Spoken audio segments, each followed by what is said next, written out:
Hello, everybody. Very often, each time I have guests or clients, people ask me why you decide to live on the shore of Lake Atitlan for so many years, because I've been here for 30 years. And I didn't decide. I just came.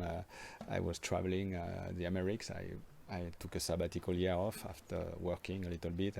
Before starting a new career, I said, okay, let's visit the world.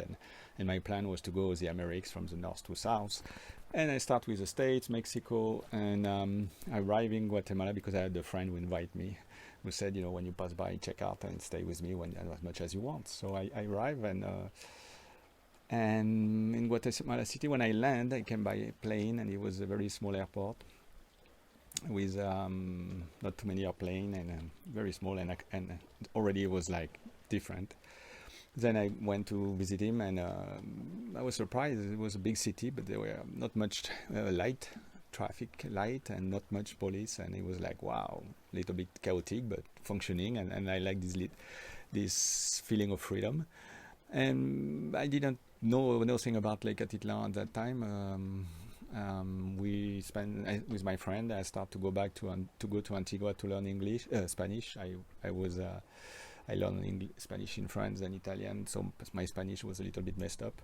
And after a month, we came up Semana Santa, and after Easter week, Easter Thursday, we have been doing some visiting to a friend of him, and in the evening, he said, "Well, what are we going to do? Easter, there's nobody in the city." So he said, "Oh, I have an invitation from a friend of mine in Lake Atitlan, and we could drive." And they told me that we could meet them at this bar, most probably every night. So let's do it. So we left at 10 o'clock. There's not many people at that time on the road. We may cross maybe two cars and lots of fog. And we arrived when we came down from Solola. What most surprised me is there's no moon. So it was like a sky full of stars. And I could see or feel this big black stain in below, and this kind of shape, triangular conic shapes in the background, but not much. So we find them at the bar, and we have a good time, drink, and enjoy our moment. And then we have to go to their house, which was we have to take a boat. And when we took the boat, crossing the lake, it was not cold. I was like, wow, that's strange. In my country at this altitude, it's cold at night, but it was not cold. And went to sleep. The next morning, I'd step out the house, and I woke up down, and it was like, wow, these beautiful volcanoes and this lake that you can see behind me. And I was like, wow, that's beautiful. And I walked down to the lake, and on the piers, water was extremely transparent. I mean, it's like a depth like you find in the high altitude lakes in Europe.